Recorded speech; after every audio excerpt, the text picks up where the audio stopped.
திமுக சார்பில் இன்று மதுரையில் செயற்குழு மற்றும் பொதுக்குழு கூட்டம் நடந்து வருகிறது. இந்த கூட்டத்தில் பல தீர்மானங்கள் நிறைவேற்றப்பட்டுள்ளது. இந்த நிலையில் இது பற்றி பேசிய தேமுதிக பொதுச் செயலாளர் திருமதி பிரேமலதா விஜயகாந்த் அவர்கள், இன்று நடந்த திமுக செயற்குழு பொதுக்குழு கூட்டத்தில் மறைந்த எங்கள் கேப்டன் அவர்களுக்கு இரங்கல் தீர்மானம் நிறைவேற்றப்பட்டுள்ளது. இதற்கு முதல்வர் அண்ணன் மு.க. ஸ்டாலின் அவர்களுக்கு எனது நன்றியை தெரிவித்துக் கொள்கிறேன்.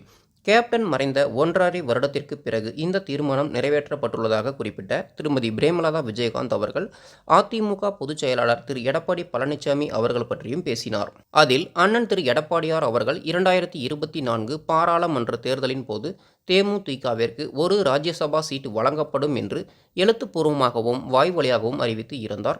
ஆனால் வருடம் குறிப்பிடப்படவில்லை.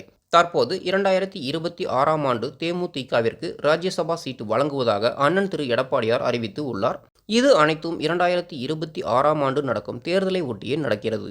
ஆகவே தேமுதிகவும் எங்கள் கூட்டணியை தேர்தலை ஒட்டியே அறிவிப்போம் என்று கூறியுள்ளார் திருமதி பிரேமலதா விஜயகாந்த் அவர்கள்.